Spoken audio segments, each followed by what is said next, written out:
Okay, imagine this. You're just, going about your day, maybe heading into a big meeting or navigating a really busy street, maybe even just trying to relax at home. And then, bam, suddenly out of nowhere, this wave just hits you. Your heart starts pounding like crazy, your thoughts are racing, palms get sweaty, and you get this really unsettling feeling of being disconnected, like you're watching everything happen from, I don't know, outside yourself. Yeah. The world feels kind of blurry, overwhelming, like you're caught in this whirlwind. That feeling, yeah. Being swept away, losing your footing when anxiety or some really intense emotion takes over.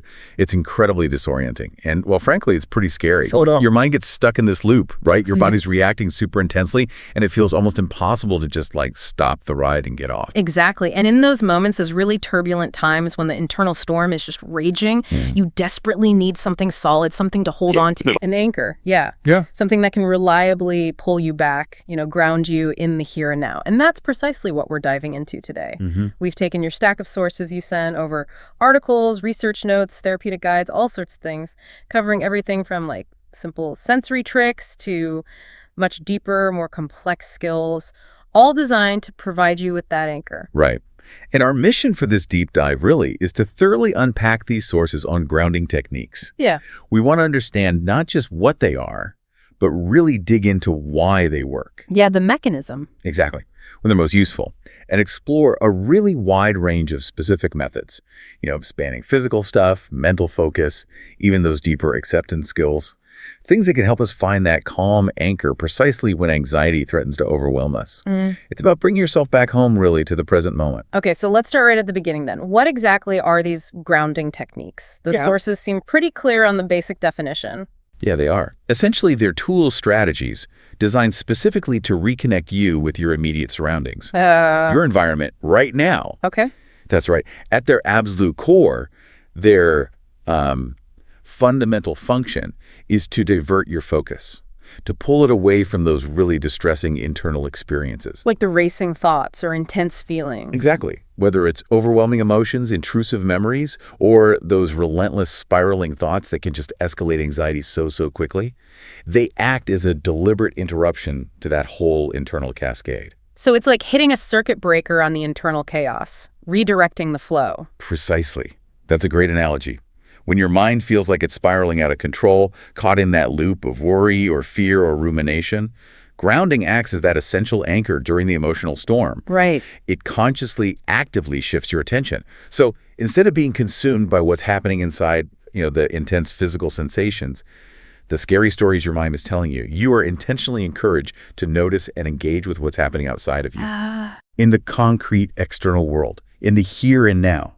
So it's fundamentally a mental pivot then, a redirection of focus from that internal alarm system to just external reality. And the sources emphasize this isn't just like a distraction tactic, right? It actually sends a signal to your brain. Yes, exactly. And this is where it gets really interesting, I think, from both a physiological and psychological standpoint. By engaging your senses with the present moment, by actively noticing, say, the chair you're sitting on or the sound of a clock ticking, you are implicitly signaling to your brain, it's okay. Right. I am here in this specific place right now, and in this particular moment, I am safe. And that simple act offers a really crucial mental and emotional respite. It allows your whole system a chance to regulate, to reset from that alarm state. Wow. The sources specifically mentioned their potential power in helping with anxiety related to PTSD too, highlighting how they can help the brain and body differentiate between a traumatic past event and the actual safety of the present moment. That ability to distinguish between then and now, that feels incredibly powerful, especially when the past feels so immediate, so vivid. It really is. It's about reminding your system that the perceived danger might be just a memory or a thought, not something happening right now. And this directly connects to the physiological link the sources describe, right? Because anxiety isn't just a feeling in your head. It has real physical roots and expressions. Absolutely. And anxiety triggers the body's, innate stress response, the classic fight, flight, or freeze system. Right. Even if there's no actual lion in the room, if your mind perceives a threat, maybe it's a deadline, a difficult conversation, whatever, it signals the release of stress hormones, things like adrenaline and cortisol. Okay. And this whole cascade leads to those familiar physical symptoms. Increased heart rate, that rapid or shallow chest breathing, muscle tension, sweating, sometimes digestive issues, aches, pains, difficulty concentrating, irritability, feeling restless or trouble sleeping. The whole system basically goes on high alert. The body gears up for action, even if there's nowhere to run or nothing to fight. Exactly. And this is where grounding techniques, particularly those that deliberately involve the body and the breath, become so impactful. Right. By intentionally slowing your breath, for instance, you can actually send a countersignal back to your nervous system. Deep, slow breathing activates the parasympathetic nervous system. That's the rest and digest system. Okay, the calming one. Yeah, the calming one. It helps to, calm things down. This can directly help slow your heart rate, lower your blood pressure, increase oxygen flow to your brain and body, and generally counter those intense stress responses. So deep breathing isn't just some nice, soothing idea. It's sending a literal physiological message to your body. Stand down. It's okay. It really is. And the sources, they really highlight the long-term benefits too. Yeah. They suggest that practicing deep breathing and other grounding techniques regulate, not just when you're in a crisis, can actually help train your body, train it to adopt a new pattern of relaxation and regulation. Over time, this consistent practice builds resilience. It makes it easier for your system to return to a state of calm, which means that when moments of anxiety do pop up in the future, your body is just better equipped to handle them because it's more accustomed to that regulated state. So you're building a more robust nervous system through practice. That's a great way to put it, yeah. Building a more robust nervous system through repeated practice. Okay, so we get what grounding is, how it acts as an anchor, how it works on both our brain and body, even building long-term resilience. But when should we actually turn to these techniques? The sources give us some pretty specific pointers. Yeah, they do. Grounding offers a really solid foundation, an essential tool, basically whenever anxiety or intense emotion unsettles you. Right. It's definitely crucial during the peak moments, but like we touched on, its usefulness extends beyond just crisis. The sources point to those classic moments of heightened acute anxiety, like the feeling right before a big presentation, or maybe navigating through really turbulent flight, or feeling overwhelmed by all the sensory input in a crowded shopping mall, or a busy public space where your surroundings suddenly feel chaotic, maybe even threatening. Grounding helps you recenter yourself amidst that whirlwind, whether it's internal or external. That makes complete sense. When the world feels chaotic, grounding brings you back to your own steady presence within it. What about that really unsettling feeling of being disconnected from yourself or your surroundings? Yes, that's another critical time. If you experience moments of feeling disoriented, detached, or unreal, sometimes people describe it as watching yourself from afar, feeling foggy, or like the world around you isn't quite real. Depersonalization or derealization. Right, exactly. What the sources might refer to as depersonalization or derealization grounding techniques are specifically designed to bring you back into concrete, sensory reality, back into your physical body and your immediate environment. That sounds incredibly helpful for people who experience that. It can be really frightening.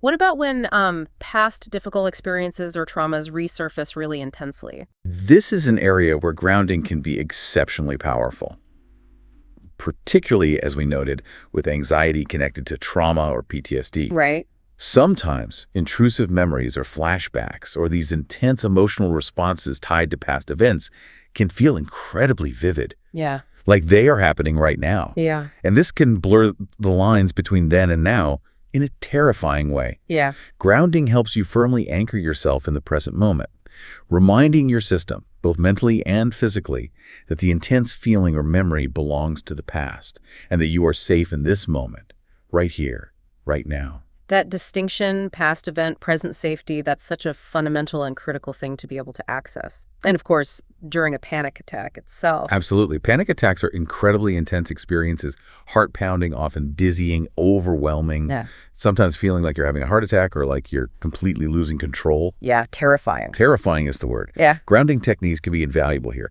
Now, they aren't always like a magic stop button for a panic attack, let's be clear, but they can significantly soften those moments, making them less terrifying and more manageable.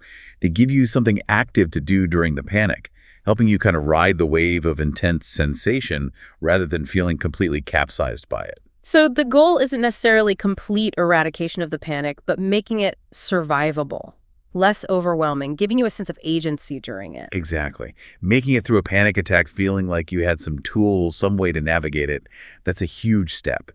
But, and this is important, as the sources strongly emphasize, You absolutely do not need to wait for a full-blown crisis or panic attack to use these techniques. Ah, okay. Incorporating grounding into your daily routine, even when you're feeling calm, can significantly enhance your overall mental well-being and build that vital resilience we talked about. So it's like exercising a muscle when you're feeling strong so that it's ready and able to perform when you really need it most. Precisely. Think about it.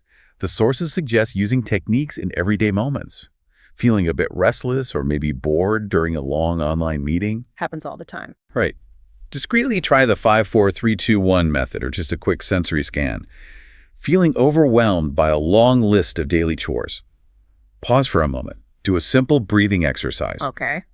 By integrating these techniques into ordinary low-stakes moments while you're waiting in line, during your morning coffee, maybe commuting, winding down in the evening, you make them more automatic, more natural responses. This builds a deep familiarity, making them readily accessible and effective when bigger stressors or anxieties inevitably arise.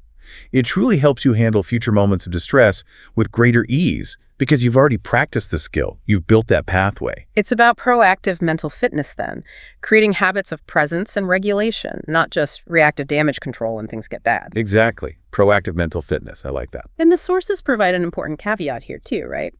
While these tools are incredibly valuable, they are, well, part of a larger picture. That's a crucial point, yes. The sources remind us that while these are powerful self-help tools for managing moments of distress, if anxiety is consistently impacting your daily life, maybe making it hard to function, or if you find that these techniques just aren't sufficient to manage the intensity or frequency of your anxiety, well, seeking advice and support from a therapist or counselor is highly recommended. Right. They can offer personalized strategies, help address any underlying causes, and provide additional levels of support that individual techniques might not cover on their own. So these are fantastic tools for navigation, but not necessarily the entire map if you're feeling truly lost or stuck. A very good way to put it. These give you navigational aids in the storm, but sometimes you need a guide to help you understand the whole ocean. Okay, now for the really practical part, the toolkit itself. The sources lay out a fantastic array of specific techniques you can try. Let's start with what feels like the most immediate category: sensory awareness. This is about using your 5 senses to connect directly with the present moment, right? It is. Your senses are your direct line to the external world right now. Engaging them pulls your attention out of those swirling thoughts and into what you can actually see, hear, touch, smell, and taste in your immediate environment. And the cornerstone technique here, the one that's widely recommended across the sources, is the 5-4-3-2-1 method. The absolute classic grounding technique, yes. Right. Let's walk through it step by step, exactly as the sources describe it. Okay, so you begin by looking around and consciously identifying 5 things you can see. And the key here is to go beyond just a quick glance. Actively notice details you might usually overlook. Okay. Like the specific shade of color in the wall paint, or the texture of the fabric on a chair, the way the light creates shadows, maybe a small crack in the ceiling, the pattern on your mug. 5 distinct visual observations. Okay, let me try it right now.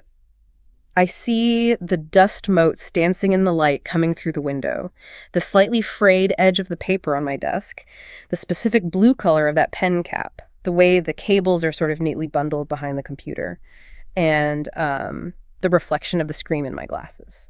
5 things. Excellent. Really engaging that visual sense with specificity. Perfect. Next, you move to 4 things you can feel or touch. So bring your awareness to physical sensations. Okay. The feeling of the fabric of your clothes against your skin, maybe the solid ground beneath your feet, noticing the pressure or the texture through your shoes or socks. The surface of the desk or chair you're touching, the weight of a piece of jewelry or a watch, the temperature of the air on your skin. 4 distinct tactile sensations. Right. Okay. I feel the smooth, cool surface of my microphone, the softness of my sweater against my arms, the pressure of my feet flat on the floor, and the subtle warmth of the air in the room. 4. Perfect. Now, 3 things you can hear. Shift your focus purely to sounds around you.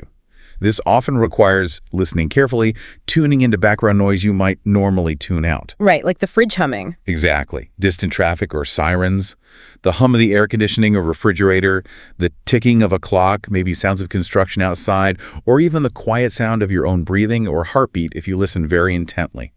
3 distinct auditory inputs. Okay. I can hear the low hum of my computer, the faint sound of birds chirping outside, and the sound of my own breath. 3. Good. 2 more senses to go. Next, 2 things you can smell. This might involve taking a conscious sniff or maybe just noticing ambient scents that are already there. Okay. The lingering smell of your morning coffee, perhaps. The scent of a candle or a diffuser if you use one. Your own perfume or soap. The smell of paper or books, maybe a faint cleaning product scent, or just fresh air coming through a window. 2 distinct smells. Right. I smell the faint, sweet scent from a lotion I used earlier, and the subtle, kind of earthy smell of the air after the rain we had. Nice. And finally, one thing you can taste. Focus on a taste sensation currently in your mouth. This could be the lingering taste from your last drink or meal, the taste of water you just sipped, or simply the general taste in your mouth right now. One distinct taste. Okay, the fresh, neutral taste of the water I just drank. 1. Perfect. So by systematically moving through your senses like that, you've actively and deliberately pulled your attention away from that internal rumination or intense feeling, and you've anchored it firmly in the concrete, immediate physical world around you. It's a really powerful interruption and a pathway back to the present. It really does demand your full attention to go through that list slowly and deliberately. It feels hard to simultaneously catalog 5 things you see and also be completely lost in a spiral of worry at the same time. Exactly. It redirects the processing power of your brain, basically. And the sources expand on this sensory theme, too. They draw from therapeutic frameworks like dialectical behavior therapy or DBT, specifically in what they call the self-soothe skills. And these encourage you to deepen your engagement with each individual sense as a way to find comfort and presence beyond just counting. Okay, let's explore those individual senses in more depth then, beyond just the 5, 4, 3, 2, 1 count. What do they suggest? Okay, so for vision, the sources suggest actively keeping your eyes open during distress and really looking around, noticing details in your environment like we just did. But beyond just observing, you can intentionally seek out something calming or beautiful to look at. Like focusing on something pleasant. Yeah, focusing on nature outside a window, looking at a favorite piece of art you have, noticing architectural details if you're out and about, or even just the intricate pattern on a leaf. So it's not just random looking, but a focused, intentional gaze. Got it. Yes. Then for hearing, you can use sound to soothe or energize. Listen to music that you find calming or uplifting. Maybe having a specific playlist ready for moments of distress is a good idea. Yeah, practical. Listen to nature sounds like waves crashing, birds singing, the gentle sound of rain, or wind rustling leaves.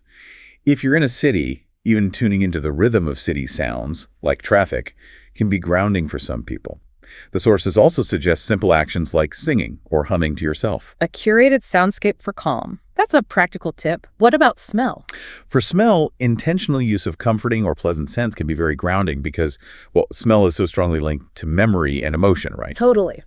So use your favorite perfume or cologne, smell soap or lotion you like, light a scented candle, or use an essential oil diffuser.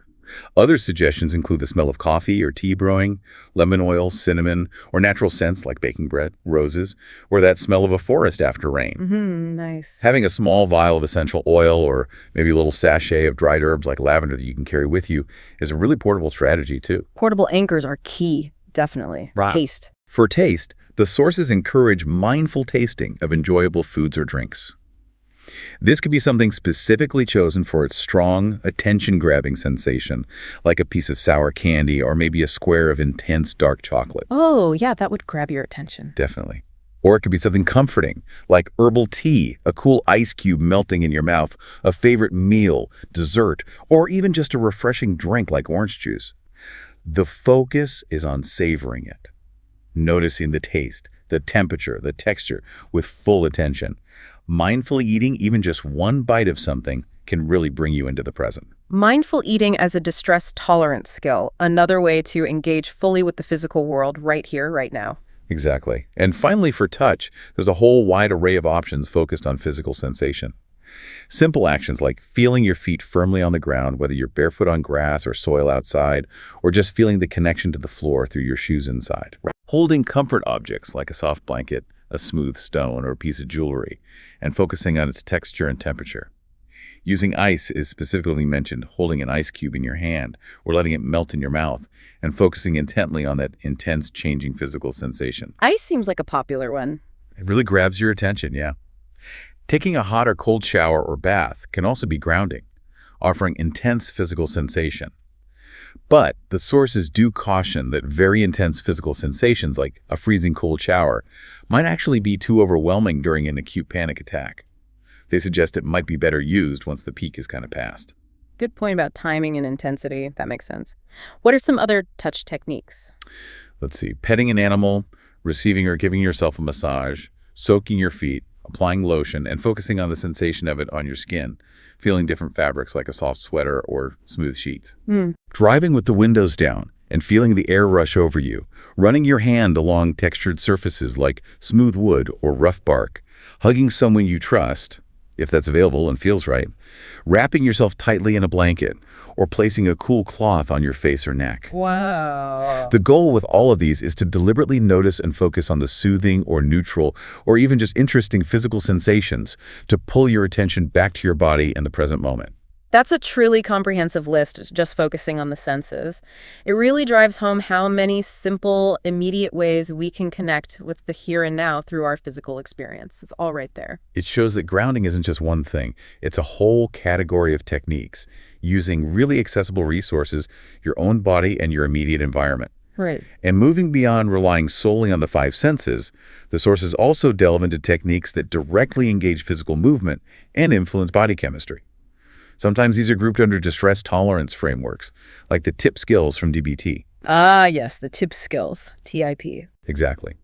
These techniques are about using intense physical action or physiological triggers to rapidly shift your emotional state. Okay, let's break those down. Let's start with the T temperature, often using cold water, right? Like the ice we mentioned. Right. This is a powerful technique from DBT aimed at quickly reducing intense emotion by leveraging something called the mammalian dive reflex. Okay, the dive reflex. Yeah. The method involves holding your breath and putting your face into a bowl of ice water, or maybe holding a cold pack firmly against your eyes and cheeks for about 30 seconds. This triggers a physiological response that actually slows your heart rate, constricts blood vessels in your extremities, and redirects blood flow towards your core and brain. Wow, that's specific. It is. It can effectively calm down an activated nervous system during moments of intense panic or emotional overwhelm. However, the sources do prudently advise consulting a healthcare provider before using this technique if you have any underlying medical conditions, particularly heart issues. Always good to check. Absolutely. Safety first. But that sounds like a serious physical reset button, a direct biological intervention almost. Okay, and IN in TIP stands for intense exercise. Exactly. When your body's flooded with the energy of anxiety or other intense emotions like anger or fear, one way to cope is through intense physical activity. Right. Engaging in a short burst of vigorous exercise, like running in place really fast, sprinting for a short distance, doing jumping jacks, pushing hard against a wall, or lifting some weights, can help discharge that physical energy that comes with the stress response. It gives your body an outlet for that activated state. Like literally burning off the nervous energy that's making you feel trapped or jittery. Precisely. It's a way to kind of complete the physiological stress cycle that got triggered. The first P in TIPC stands for paced breathing. Okay, which we've touched on already. We have, but it's fundamental because of its direct link to the nervous system and its ability to activate that calming parasympathetic response. Right. Let's maybe reiterate some of those specific breathing exercises from the sources because there were quite a few variations listed, weren't there? Absolutely. Beyond just the basic deep breathing into the belly, focusing on the rise and fall of your abdomen. Yeah. The sources detail techniques like focusing on an extended exhale. This could be inhaling for a count of, say, 4, and consciously exhaling for a count of 6 or even longer. Maybe visualizing the tension leaving your body with that longer exhale. The extended exhale is really a key signal for relaxation. The exhale is the anchor for calm. Got it. Then there's box breathing. This is often used by military and first responders. You inhale for a count of 4, hold your breath for 4, exhale for 4, and hold again for 4. Visualizing the 4 sides of a box as you do each step can help with focus. Adds a mental element. It does. There's also the 4-7-8 breathing technique. Inhale for 4, hold for 7, and exhale slowly for 8. This one is specifically noted for its effectiveness in promoting relaxation and even helping with sleep. Those structured counts seem really helpful for distracting a racing mind while also regulating the breath physically. They really do. Other variations for maybe quicker calming include 3-3-3 breathing. Just inhale 3, hold 3, exhale 3. Or 4-2-6 breathing. Inhale 4, hold 2, exhale 6 again. Another technique emphasizing that longer exhale for relaxation. Right. Resonant breathing aims for a slower rhythm overall, about 5 breaths per minute, which translates to roughly a 12-second cycle, often like a 5.5-second inhale, 6.5-second exhale. Okay. And finally, yogic breathing or alternate nostril breathing is mentioned. This is a specific practice involving closing off one nostril at a time to breathe.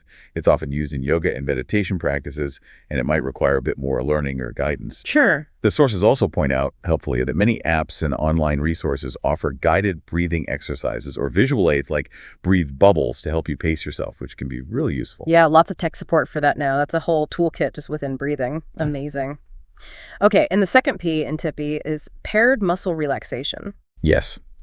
This technique involves consciously tensing a specific muscle group for just a few seconds, and then deliberately releasing the tension completely, often while saying the word relax, silently or softly on the exhale. Okay. You can do this systematically, maybe starting with small muscles like your fists or face and moving through your entire body down to your toes. Or you could just focus on areas where you typically hold tension, like your shoulders or jaw. Right.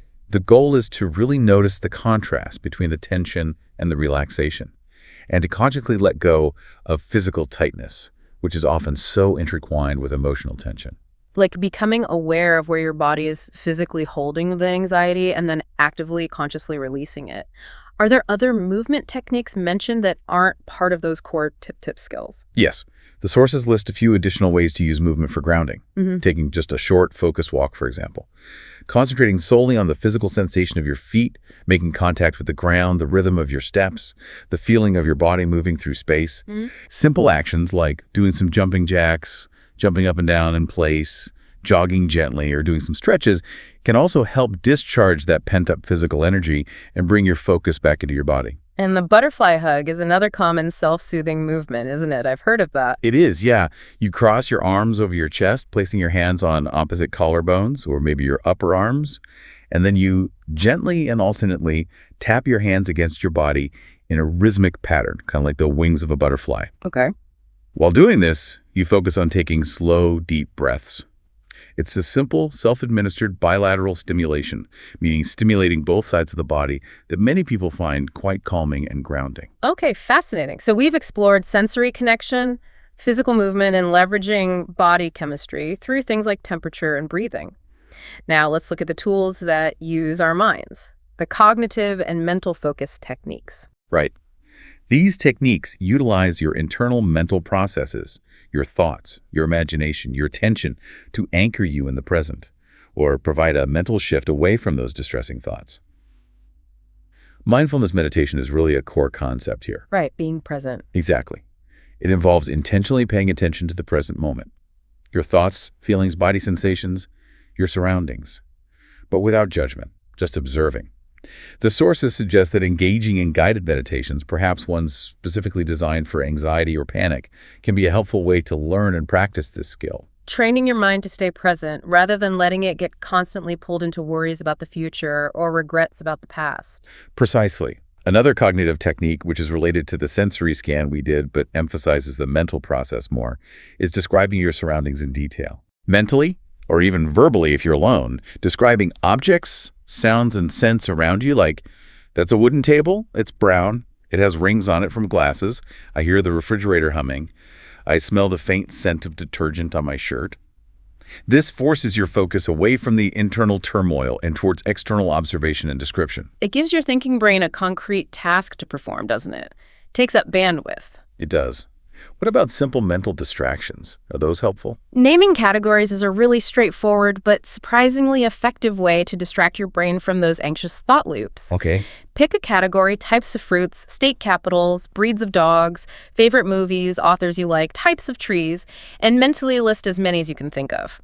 This engages your working memory and redirects cognitive resources away from the anxiety narrative.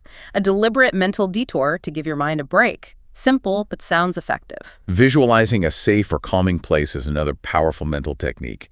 This involves creating a really detailed mental image of a place where you feel completely safe, peaceful, and relaxed. This could be a real place, like maybe a childhood home, or a favorite spot in nature, like a quiet beach or a mountain trail. or it could even be an entirely imaginary place you create. The sources recommend building this vivid mental world when you are calm, noticing the sights, the sounds, the smells, the feelings associated with it, so that it's readily accessible as a mental retreat when tension or anxiety arises. Soothing soundscapes, like recordings of nature sounds, can also be used to enhance this visualization. It's like creating your own internal refuge you can just step into whenever you need it. That's lovely. Affirmations are also listed as a cognitive tool, using gentle, positive self-statements as anchors. Okay. Simple phrases like, I am safe in this moment, or this feeling will pass, I can handle this, or just, I am okay. The sources suggest practicing these regularly when you are calm, perhaps saying them aloud or silently to yourself, so that your mind is more familiar and receptive to them during moments of tension or distress. Making those positive or reassuring statements easily accessible in your mental landscape when you need them. Exactly. Engaging in simple mental games or using numbers can also ground a racing mind. This could be running through times tables if you remember them. Uh-oh. Counting backward from 100 by threes, or finding different ways to make a specific number, like all the ways to make 10, 5 plus 5, 12 to 2, 2 by 5, etc. Okay.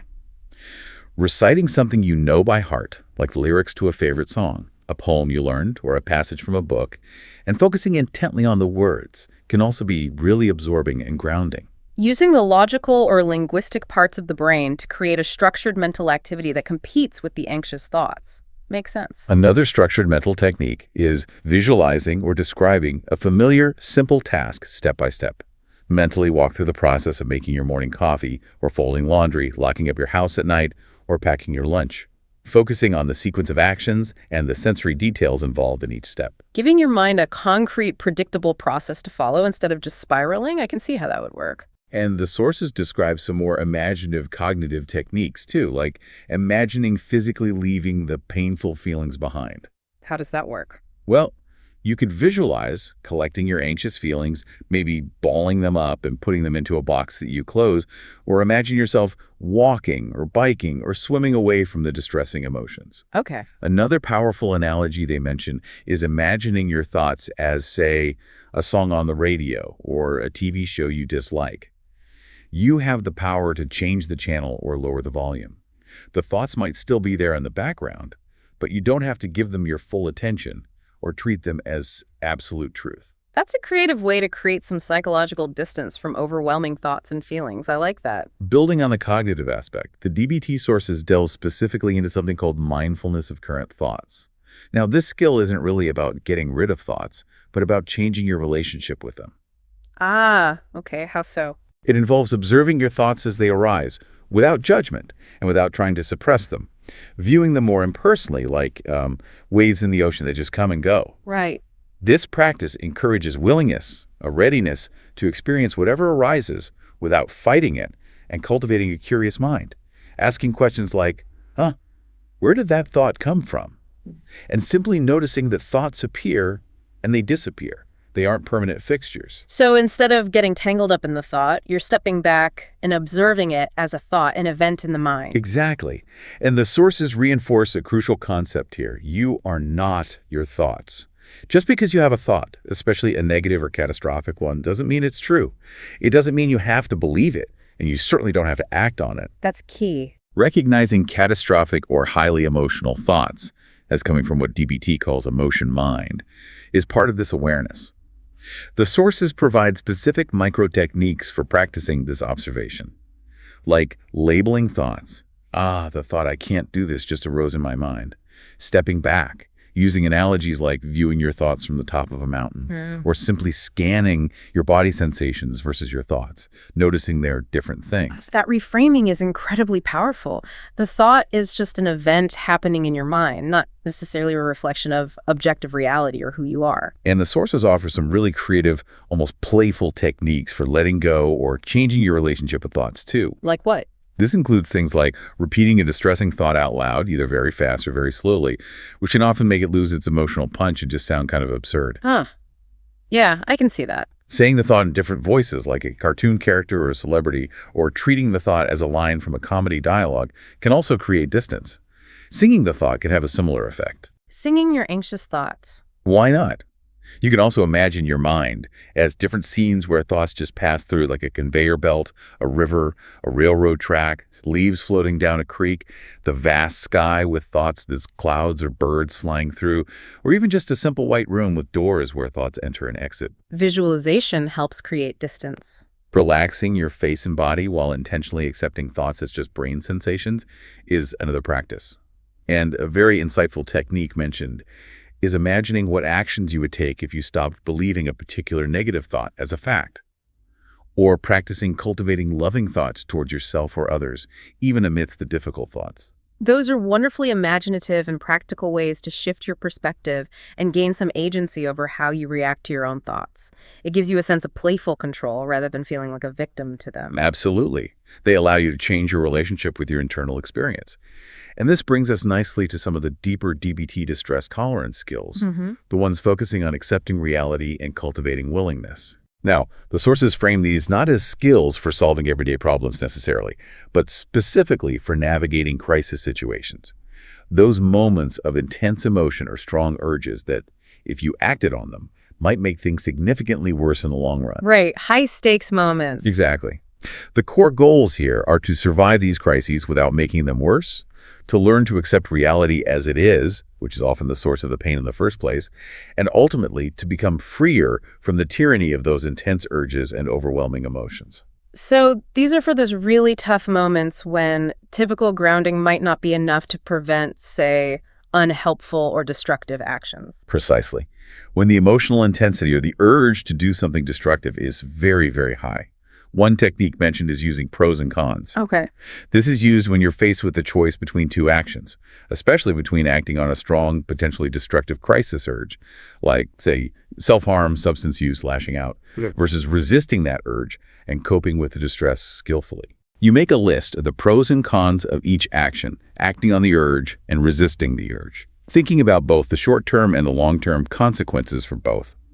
The sources strongly recommend writing this list out before you are in a crisis, and then reviewing it when an intense urge hits. Prepare ahead.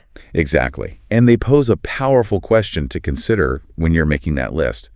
Would you rather have a good day by maybe giving into the urge for temporary relief, or a good life by skillfully navigating the distress, even though it's hard right now? Wow. That framing good day versus good life really emphasizes the long-term perspective that intense emotion can just make us lose sight of completely. It really brings clarity to that choice point. Then there's radical acceptance. Okay, this sounds big. It is. And the sources are very clear.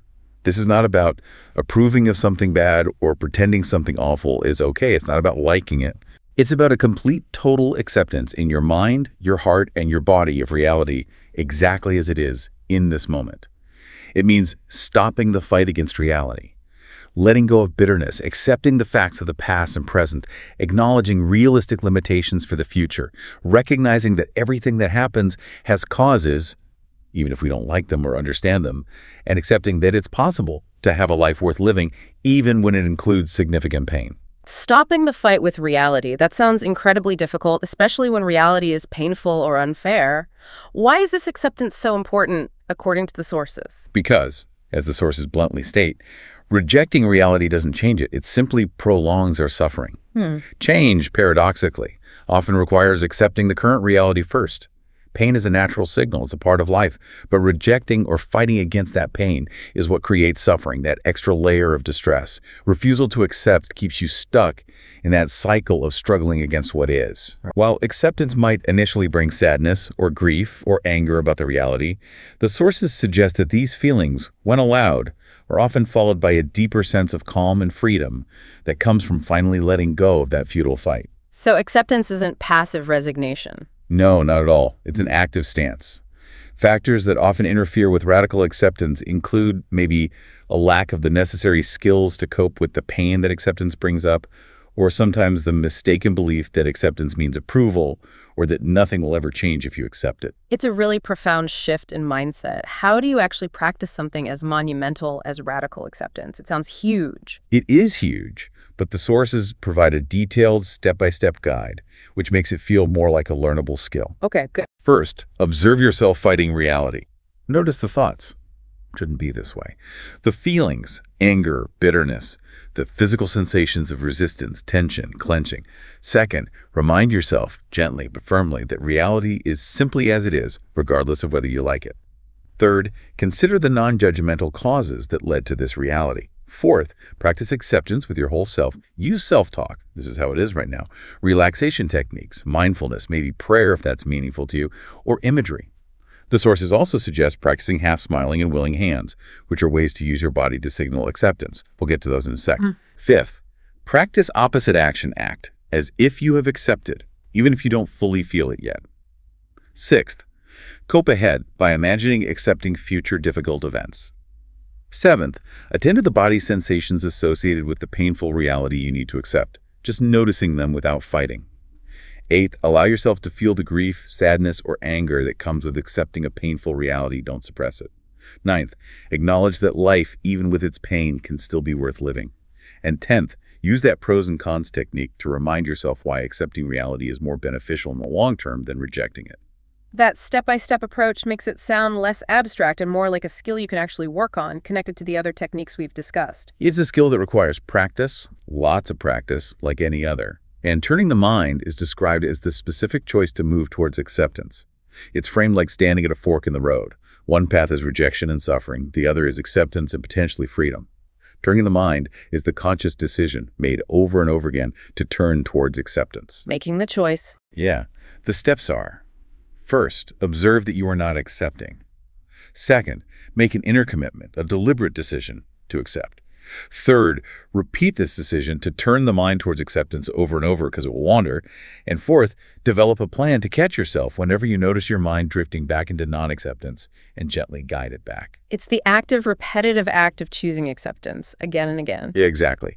And closely related is the distinction the sources make between willingness and willfulness. Okay. Willingness, according to the sources, is a readiness to participate fully in life as it is. It's doing just what is needed in any given moment, doing it wholeheartedly, acting from a place of wise mind, which DBT describes as the integration of rational and emotional mind, and acting with an awareness of your connection to the wider universe, perhaps. Okay, that sounds open. It is.